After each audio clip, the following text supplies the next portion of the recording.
el día de hoy seguir en esta serie de predicaciones que yo le he puesto por título La vida en el Espíritu.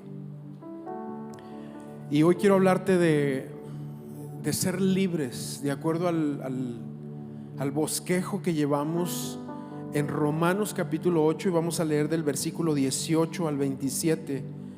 Aquí nos habla obviamente esta porción de la Biblia de la libertad y la plenitud que tenemos en el Espíritu. Es muy importante lo que Él quiere darnos, lo que Él está haciendo. Y hemos dicho que en Cristo podemos ser plenos. En Cristo hay plenitud. Aunque estés atravesando por momentos en tu vida donde no percibas, donde no sientas plenitud, hay plenitud y hay libertad en Cristo. Hay propósito, hay conquista. Sí puedes romper ciclos de pecado, de hábitos pecaminosos en tu vida, si nos abrimos a la obra de Dios, a la obra del Espíritu Santo.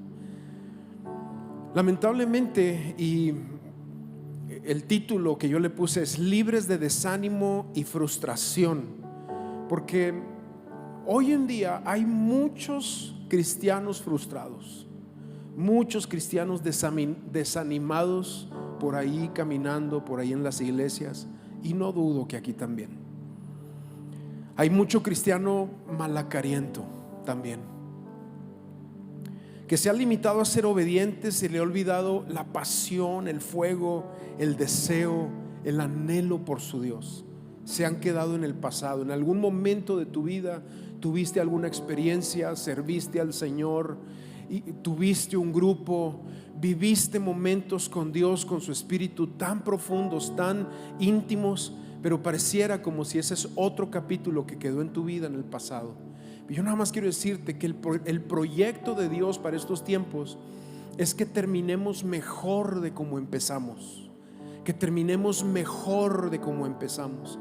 De hecho, cuando Pedro se levanta en aquel día de Pentecostés famoso en el aposento alto y empieza a mencionar ese capítulo de Joel, dice: esto es lo que profetizó Joel, y empieza a hablar sobre toda carne derramaré mi Espíritu Santo, y los jóvenes verán visiones y los ancianos soñarán sueños. Empieza a hablar así porque es tan importante que en cierta edad no empecemos a vivir del pasado, de lo que yo hice, de lo que yo fui, sino que volteemos hacia lo que el Señor tiene hacia adelante y nos emocione más lo que viene que lo que pasó.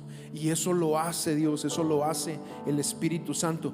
Pero yo te decía que mucho cristiano se ha limitado a tratar de responder en la vida con el fruto del Espíritu de una manera tan programada en su mente, que nos hemos olvidado, o te has olvidado, de que la fuente que produce el fruto es el Espíritu, dejando al Espíritu de lado.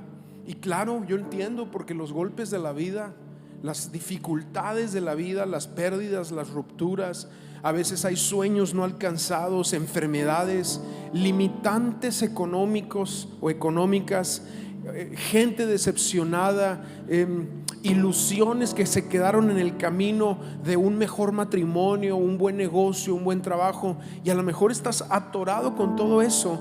Puede llegar a ser una excusa, y a veces válida, o entre paréntesis podríamos decir válida, que a veces te tiene en un desánimo, en una frustración.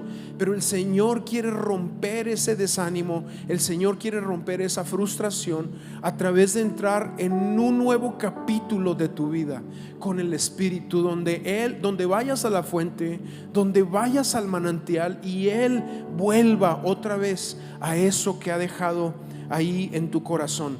Dios anhela una iglesia llena de Jesús. Amén. Mira, no hay peor tragedia que una iglesia llena de gente y vacía de Jesús. No hay peor carga para un pastor que una iglesia llena o multitudinaria, pero de gente carnal y vacía de Jesús. Y Dios quiere en su proyecto, y mientras el mundo cada vez se pone peor, Él va a levantar a una iglesia cada vez más comprometida, caminando con Él, haciendo decisiones por seguir a Cristo de todo corazón. Y Romanos 8, donde vamos a entrar ahorita, trata de eso, de la plenitud, de la libertad que hay en el Señor y de aprender a ver esa plenitud por encima de las aflicciones, de los problemas, de las situaciones que a veces son matrimoniales, a veces son muy personales, de cosas que traemos nosotros cargando, un bagaje ahí espiritual, y el Señor quiere romperlo, romper moldes, estructuras, para poder ir a más, a lo que Él tiene. ¿Cómo? A través del ministerio del Espíritu. El Espíritu Santo quiere venir y usarnos y sacarnos de ser una iglesia meramente intelectual, nada más, que la piensa mucho. O sea, yo no, lo decía las semanas pasadas, no estoy haciendo un llamado a la ignorancia. Si hay algo que debemos de ser los cristianos, es entendidos de Dios, de la palabra, para poder exponer, pero con unción y con fe, lo que Dios ha hecho en nuestros corazones. Pero no podemos ser una iglesia tan intelectual que bloqueemos la obra del Espíritu, la oración ferviente, la alabanza explosiva, expresiva en medio de nosotros, porque va a ser su Espíritu que nos va a llevar a más y mejores y más profundos encuentros con el Padre. Es a donde nos quiere llevar. Esto que te estoy diciendo es el testimonio bíblico. Desde los tiempos de Moisés con la zarza, eso fue un encuentro con Dios que lo transformó. Tú lo vas viendo con Daniel en esa circunstancia en el foso de los leones. Tú lo vas viendo en Saulo en el camino a Damasco. Un encuentro con Jesús, que este religioso recalcitrante es transformado en una de las personas más devotas que ha caminado sobre la faz de la tierra, porque vio a su Dios, vio a Jesús y fue completamente transformado. Y sabes que ese es el objetivo. No es buscar al Espíritu por un tema sensacionalista o por atraer más gente. No se trata de eso. Se trata de, a final de cuentas, formar a Cristo en nosotros. Y la única manera como será Cristo formado en nosotros va a ser por medio de un elemento bipartito, por decirlo así, la palabra y el Espíritu Santo abundando en nuestros corazones y llevándonos a mayor profundidad, a más profundidad con el Señor. Además, que todos estos encuentros que nosotros vemos en la Biblia fortalecieron a los creyentes para que en los momentos de tormenta y de dificultad pudieran sostenerse en su Dios y no fueran laxos, ligeros en seguir a su Dios, sino que ahí ellos dijeron: este es mi cimiento, y ante las tormentas y dificultades de la vida pudieron pararse firmes en medio de todo eso. Así que el apóstol Pablo, en esta enseñanza en Romanos capítulo 8, a partir del versículo 18, nos empieza a hablar de gemidos. Y hoy te voy a hablar un poquito en el idioma abstracto, y espero que tú me captes con el Espíritu lo que voy a hablar, porque un gemido, o la lección de los gemidos, ya en sí es complicada de explicar. Sin embargo, aquí nos habla de un gemido interno, de un gemido externo y de un gemido de los cielos. De los tres gemidos que vienen aquí es lo que nos dirige a ese anhelo por Dios. En el Antiguo Testamento hay ciertos vestigios de lo que te estoy hablando. Por ejemplo, el Salmo 42 dice: como el ciervo brama por las corrientes de las aguas, así clama, hay un clamor, así clama, oh Dios, el alma mía.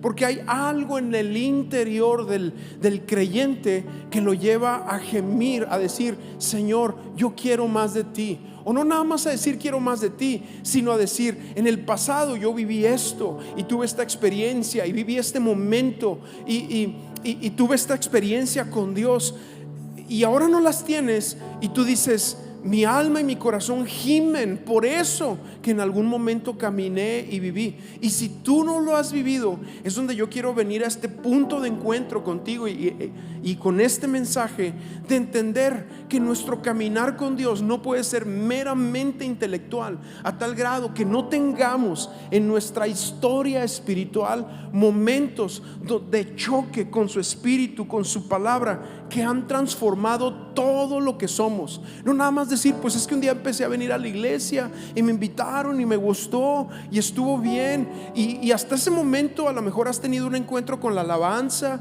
y con la pantalla y con las luces. Pero cuando tienes un encuentro con el Señor, no importa si aquí o en tu casa, es un choque tan fuerte que te deja devastado y no vuelves nunca a ser el mismo.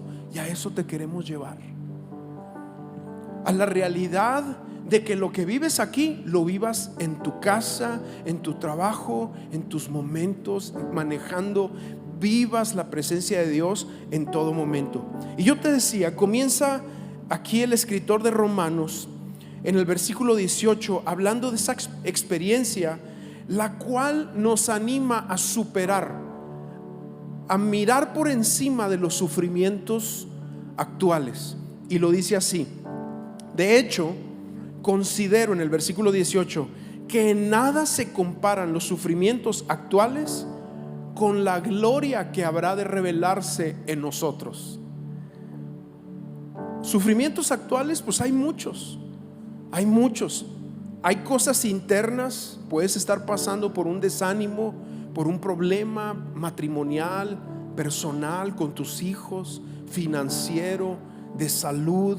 Hay muchos problemas actuales, sufrimientos actuales a los cuales te va llevando la vida.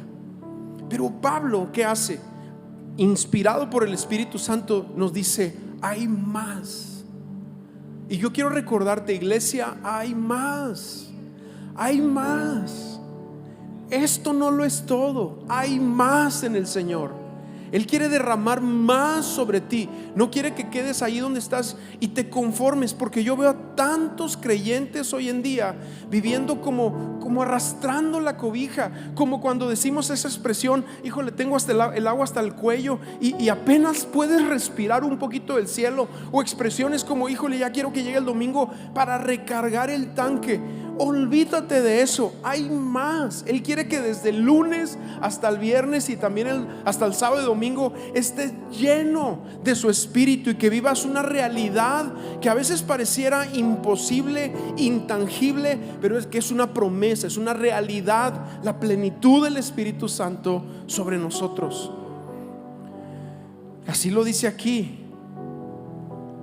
una gloria que habrá de revelarse en nosotros, porque hay más. Hay una gloria que no hemos experimentado. Hay más, hay una gloria mayor. Y este pasaje lo va expresando con esta palabra abstracta que es gemido. El gemido es un pujido, es algo muy interno que nos habla de más de lo que hay en el Señor. El gemido del Espíritu dentro de nosotros sabe que hay más. Y entonces en la lectura nos dice que lo primero que gime es el exterior, la creación. Déjame leer esto y luego te explico. Dice, vuelvo a leer el 18 y de ahí continúo. Dice: de hecho, considero que en nada se comparan los sufrimientos actuales con la gloria que habrá de revelarse en nosotros. La creación aguarda con ansiedad la revelación de los hijos de Dios, porque primero nosotros vamos a ser regenerados y después la creación. Escucha con paciencia, déjame explicarlo. Sigo leyendo, dice: pues fue sometida a la frustración, no por su propia voluntad, sino por la de aquel que así la dispuso.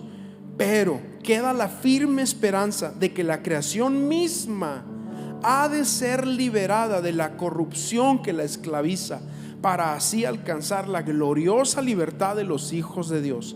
Sabemos que toda la creación todavía gime a una, escucha bien eso, gime a una, como si tuviera dolores de parto. Me detengo aquí y explico esta parte.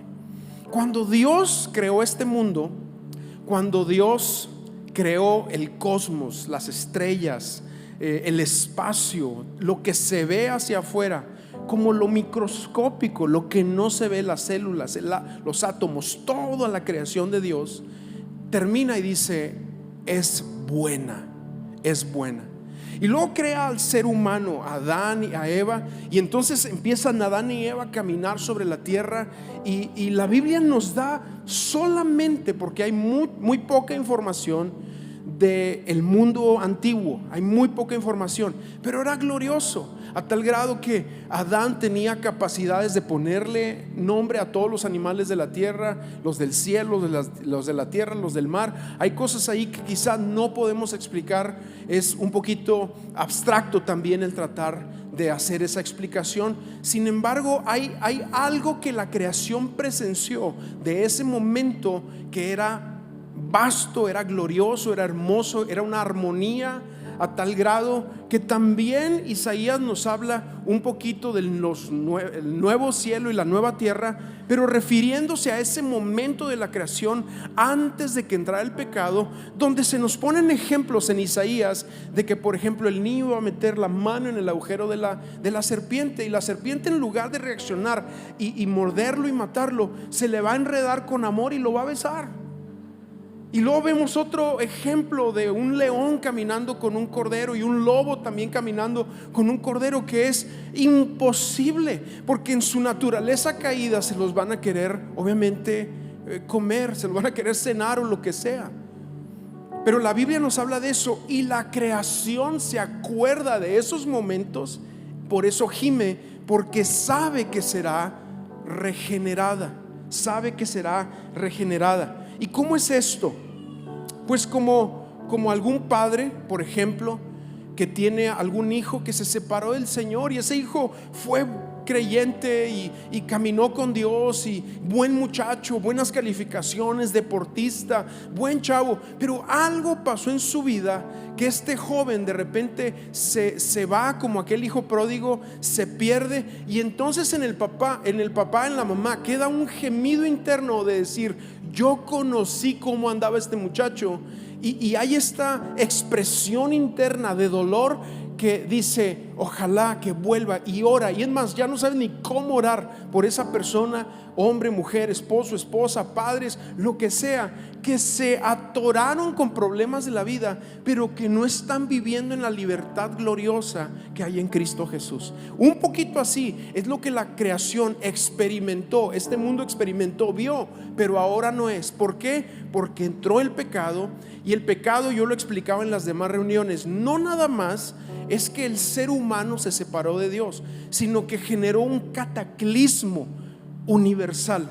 Todo se removió. Las leyes que conocemos no son las que eran, a tal grado que Jesús, cuando camina sobre la tierra, camina por las leyes de la creación antes del pecado, caminando sobre las aguas, sanando a los enfermos, trayendo obviamente el cielo sobre la tierra. Pero como la creación vio eso, gime, porque dice: queremos que los hijos de Dios se vuelvan a manifestar. Ahora mira, Jesús también nos habla de esto en Mateo 19:28, cuando dice: y Jesús les dijo a sus discípulos, está hablando con ellos: de cierto les digo que en la regeneración habla Jesús de la renovación del mundo. Dice: cuando el Hijo del Hombre se siente en su trono de gloria, está hablando después de la segunda venida. Dice: ustedes, le empieza a hablar a los discípulos, se sentarán en 12 tronos y ustedes juzgarán a las tribus de Israel. Porque la regeneración se va a dar cuando Cristo regrese. Ahora, cuando Cristo regrese hay dos capítulos. Primero, cuando viene en los aires, así como lo dice en Hechos capítulo 1. Están ahí todos los discípulos viéndolo ascender, y cuando lo ven por las nubes, vienen dos ángeles y les dicen: ¿por qué están aquí? Vayan y empiecen a orar para que venga el Espíritu Santo, porque así como lo vieron irse, así lo verán regresar. Después, en Tesalonicenses, también el apóstol Pablo nos empieza a explicar la importancia de que Jesús, en este primer capítulo de su segunda venida, va a venir a los cielos. Y entonces ahí nos dice la Escritura: y los que murieron en Cristo resucitarán primero, y luego nosotros, los que hayamos quedado, nos uniremos con Él en las nubes. ¿Para qué? Para ir al cielo con el Señor, y entonces experimentaremos lo que la Biblia nos da a conocer como las bodas del Cordero. Mientras eso está sucediendo en el cielo, en la tierra se desata la gran tribulación. Y te estoy hablando en abstracto, por eso me tienes que escuchar desde adentro. Aquí en la tierra se desata la gran tribulación, y entonces, antes de que la cosa se ponga así terriblemente mal, Jesús ahora regresa, ya no como novio que atrajo a su iglesia, sino como juez sobre las naciones. Y ahí se cumple Salmos capítulo 2 versículos 7 a que termina el Salmo, donde expresa cómo Jesús viene así a forma ahora sí de juez para juzgar a las naciones. Y ahí, después de que eso sucede y pisa Jesús la tierra, es cuando se le reconoce como la segunda venida. Juzga a las naciones y comienza esto que le está hablando aquí a sus discípulos de la regeneración del mundo, y donde nosotros estaremos con el Señor reinando. Ya sé, todo lo que les platiqué parece una locura, pero así va a ser. ¿Sí? Por eso la creación gime, porque sabe que ese momento vendrá, sabe que los hijos de Dios se van a manifestar, y por eso la creación gime. Y aquí nos dice, como dolores de una mujer parturienta, en labor de parto, gime porque sabe que algo viene, algo mejor. Hay dolor en la tierra. Lo tratan de explicar con el calentamiento global, y lo tratan de explicar con el desorden que hay ahorita, y hay muchas cosas, y lo vemos nosotros, cambiando el clima, cosas sucediendo, señales en la tierra, señales en los cielos. Hay cosas que están pasando, que en los mares, y más tsunamis y más terremotos, y todo ese tipo de cosas son solamente el gemido de la creación, porque saben que viene la renovación, la regeneración de esto. Amén. Ahora, ya sé, es abstracto todo esto, pero entonces Pablo brinca de hablar de la creación a hablar de nosotros. Y en el versículo 23 dice, y no solo ella, o sea la creación, sino también nosotros mismos, o sea los creyentes, que tenemos las primicias del Espíritu. Estoy en el versículo 23, dice, gemimos interiormente. A ver, di conmigo, gemimos interiormente. Ok, ¿qué es esto? Así como la creación gime, también el creyente gime interiormente, mientras aguardamos nuestra adopción como hijos, es decir, la redención de nuestro cuerpo, porque a esperanza fuimos salvados. Anteriormente, la semana pasada, leímos en el versículo 15 de Romanos 8 que la adopción de hijos comienza, pero también tiene dos partes. Primero, el testimonio del Espíritu en nosotros, que nos dice y nos testifica, somos hijos de Dios. Pero la segunda parte es como lo dice aquí en este pasaje que acabamos de leer, mientras aguardamos nuestra adopción como hijos, es decir, la redención. Pero ya no habla del interior del alma, sino del cuerpo. ¿Por qué? Porque esa redención es cuando nosotros ahora en nuestro cuerpo seamos regenerados o glorificados. Esa es otra palabra que se puede usar, que será precisamente cuando seamos atraídos a Dios, o cuando, si morimos y nos toca ver, no nos toca ver la segunda venida y vamos a la tumba, Él nos regenerará. Y eso es lo que está hablando aquí, porque el cristiano gime porque se le ha permitido experimentar, como lo acabamos de leer aquí, las primicias del Espíritu. Las primicias del Espíritu es una probadita del cielo, una probadita del cielo.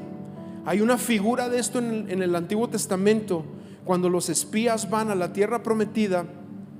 Y te acuerdas en ese pasaje que dice que trae unas frutotas, unas uvotas así que parecían melones. Imagínate un racimo de uvas, que cada uva parezca un melón. Y lo vieron todos los espías y toda la gente del pueblo de Israel que estaba en el desierto, y dijeron, eso es lo que está en Canaán. Sí, eso es lo que allá hay. Y empezaron a probarlo y se admiraron, pero lamentablemente a ellos les ganó el temor y no pudieron entrar.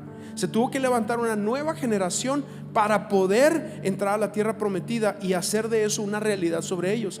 Las primicias del Espíritu es lo mismo, es una probadita del cielo de lo que Dios nos quiere dar. Pero mucha gente, ante el temor de lo que hará el Espíritu, se queda como el pueblo de Israel en el desierto, por no atreverse a buscar más de lo que Dios tiene para nosotros. En otras palabras, no podemos reducir nuestro caminar espiritual a lo que entendemos solamente, ni mucho menos limitar el espíritu a lo que alcanzamos a captar, porque pasando eso lo apagamos. Amados, recuerda que esta experiencia de fe que tú estás viviendo ahora empezó como eso, como una experiencia de fe, una experiencia espiritual de fe. Así empezó. Nuestra salvación se basa obviamente en la obra de la cruz, pero en una experiencia de fe que pareciera emocional, pareciera inexplicable, pero muchas veces es simple y sencillamente como aquel ciego que fue sanado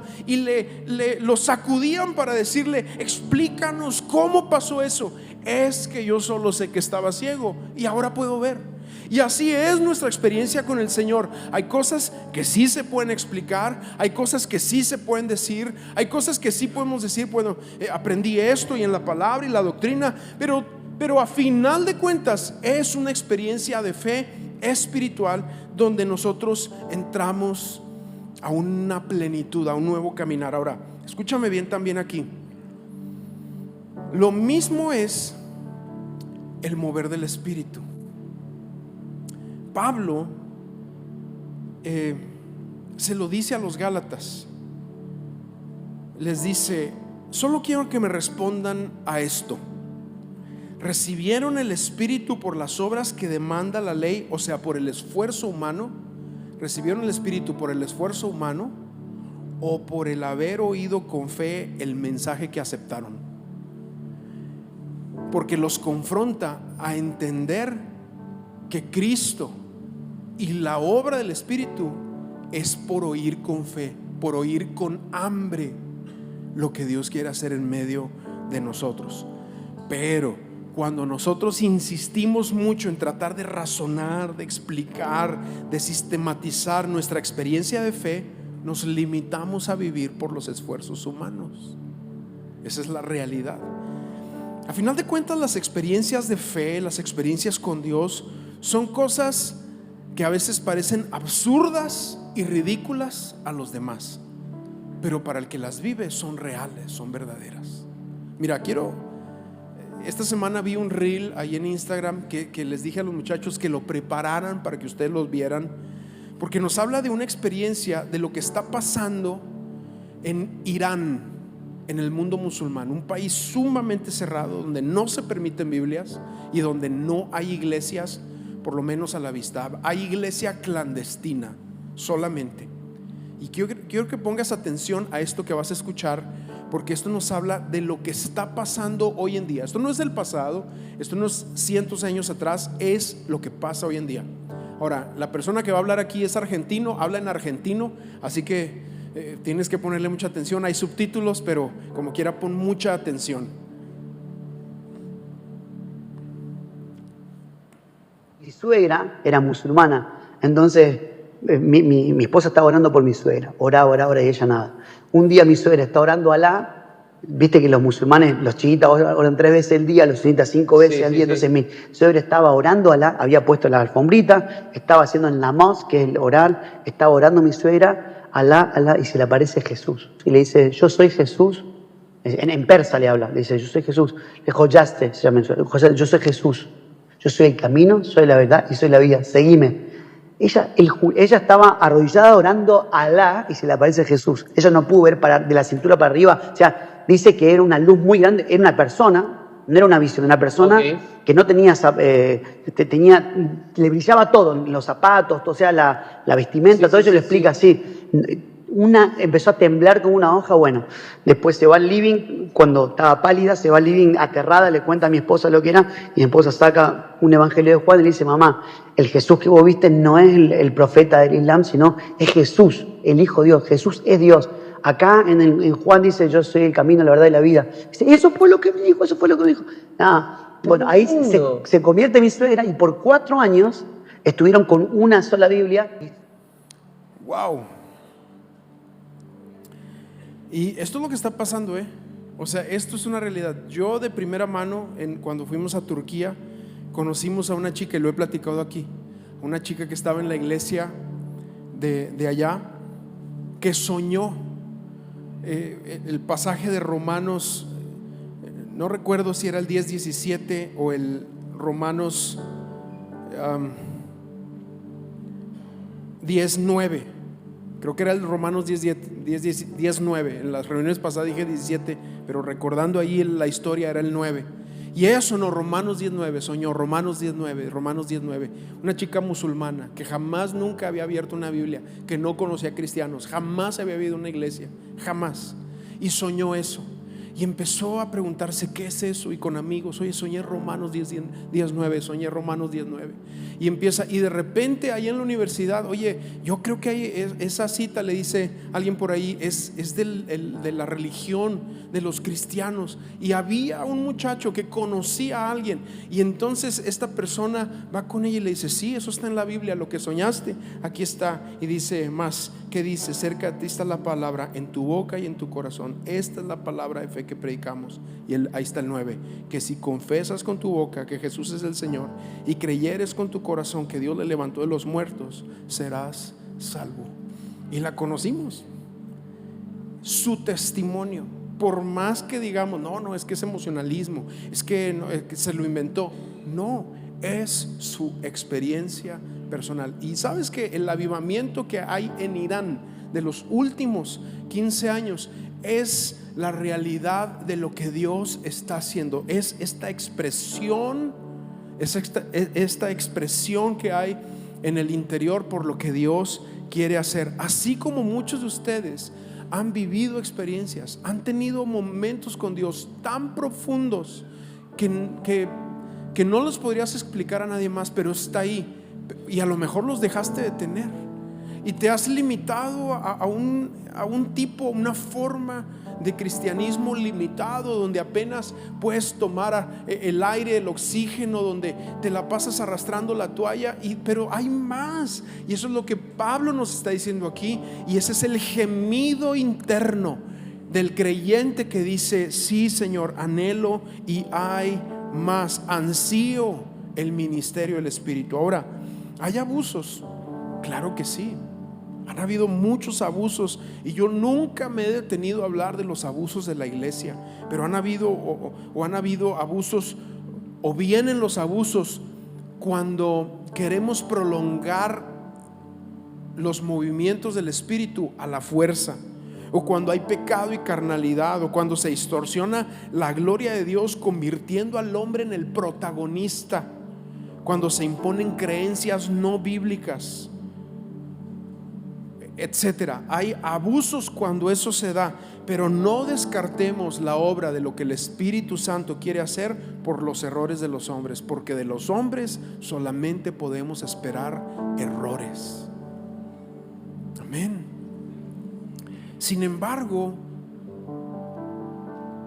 Dios se quiere seguir derramando, y la Biblia nos dice, y las profecías bíblicas nos dicen, que entre peor se ponga la cosa en este mundo, como estamos viéndolo, es el momento donde la iglesia será más entregada, más ferviente, más adoradora, más comprometida, más íntegra. Dios va a levantar en estos tiempos a una iglesia así. Ese es el gemido que está dentro de nosotros y que anhela más de Dios. Ahora, Romanos 8:26, el siguiente versículo, nos habla del tercer gemido, el gemido del Espíritu. Podríamos decir que este es el gemido del cielo, el gemido de Dios.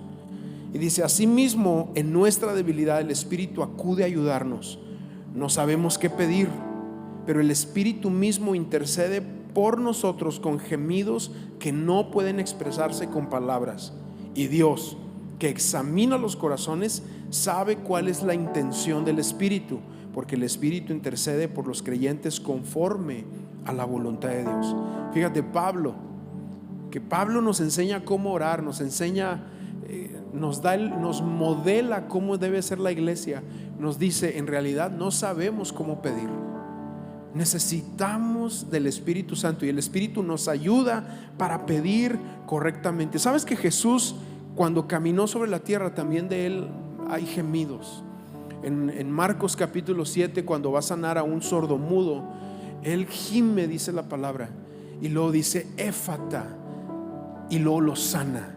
Es una palabra distinta, una palabra diferente, pero dice éfata, y entonces es abierto el oído y la lengua de este hombre y empieza a glorificar a Dios. Vuelve a gemir cuando ve el poder de la muerte sobre Lázaro, y dice que se conmueve en su espíritu y empieza a orar por él, y obviamente lo levanta. Y mira, iglesia, para ir terminando aquí, necesitamos quitarle el estigma al Espíritu Santo, si nos va a bautizar, de que van a suceder cosas extrañas, de los abusos que yo te decía, de lo que viste en los 80s, en los 90s, del mover del Espíritu. Necesitamos quitarle ese estigma al Espíritu Santo, renovar nuestra mente y como un lienzo en blanco venir delante de Él para que Él haga lo que Él quiere hacer hoy en día, y abrir el corazón para su obra, para su movimiento, para su interacción en nosotros, y que nos lleve a esa plenitud prometida. La plenitud es algo prometido y es algo real para nosotros. De repente también hay estigmas de que si eres bautizado con el Espíritu, a fuerzas tienes que hablar en lenguas. No es cierto eso. De las 5 veces que hay derramamiento del Espíritu en el libro de los Hechos, en 3 se hablan en lenguas, pero en 2 glorifican a Dios, profetizan, se les quita el temor de predicar a otros. Hay algo ahí que es distinto. ¿Por qué te digo esto? Porque hay gente llena de Dios que no necesariamente tiene que hablar en lenguas, gente llena del Espíritu que no necesariamente tiene que hablar en lenguas. Claro, si tú anhelas ese lenguaje espiritual, también Dios te lo puede dar, porque es una promesa para nosotros.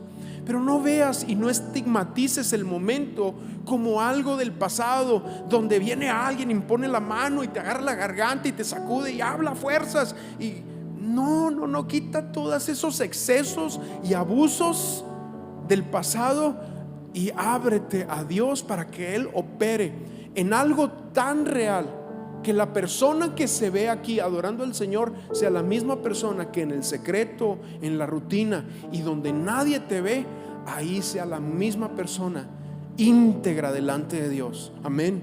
Íntegra delante de Él. Así que ponte de pie donde estás. Yo sé que hoy tomamos un poquito más de tiempo de lo común,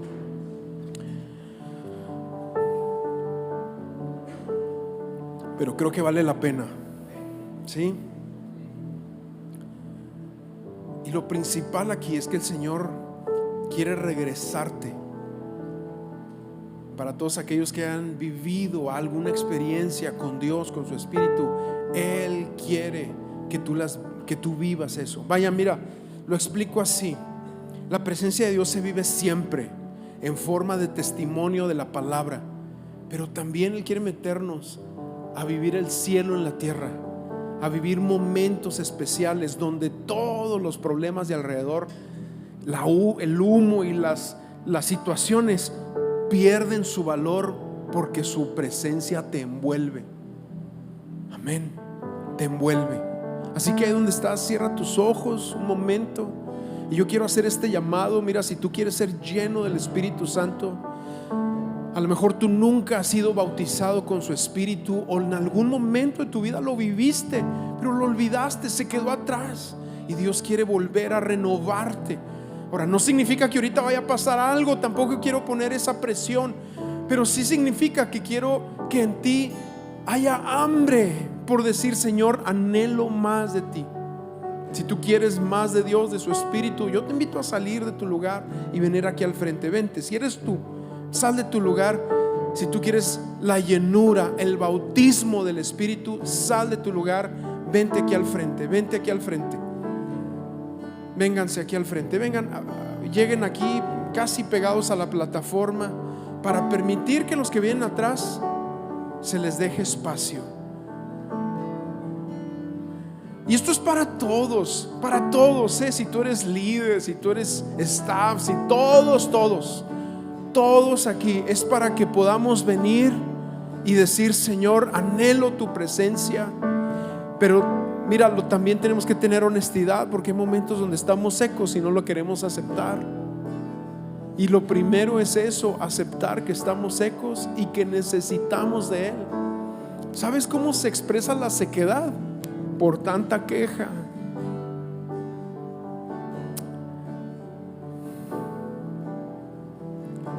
Les voy a dar unos minutitos para que lleguen los que tienen que llegar aquí.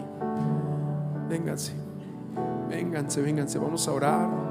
Ya que estás aquí, dile: Señor, lléname de ti, dame de tu Espíritu Santo, bautízame. Dile al Señor: bautízame, te anhelo, te deseo, bautízame.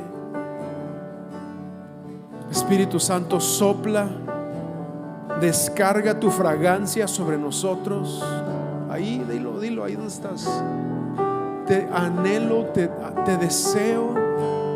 Ven, Espíritu Santo, ven a nosotros. Empieza a orar ya que estás aquí. Dile: dame de tu Espíritu Santo. Esa promesa de la que habló Jesús, diciendo que el ayudador iba a venir y nos iba a llenar.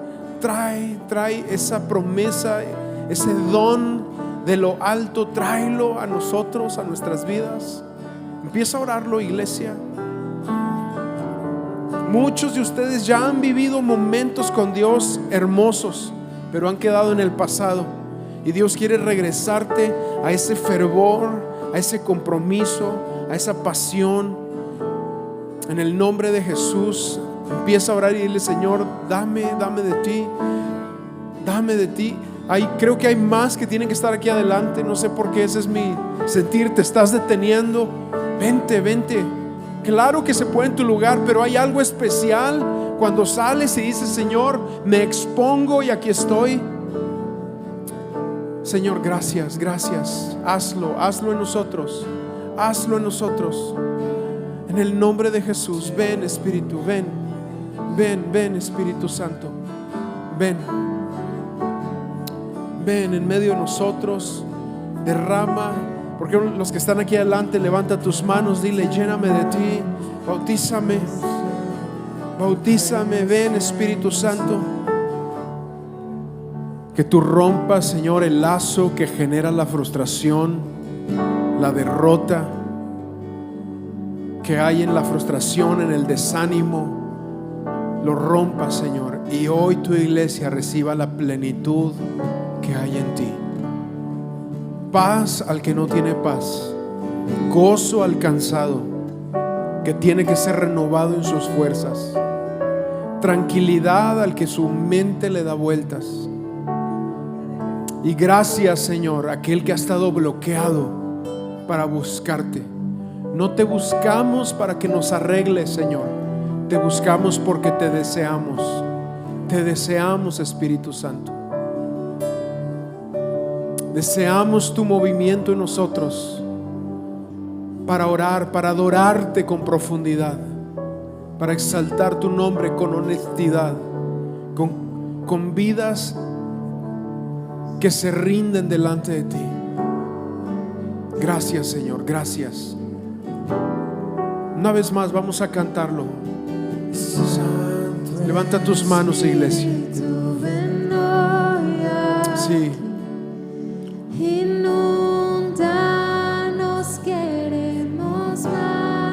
No estás solo, iglesia. Puedes decírselo al Espíritu. Hoy anhelamos y poder responder a tu presencia, Dios. Santo Espíritu, ven a este lugar. Inúndanos, queremos más de ti. Tu gloria, Dios, hoy anhelamos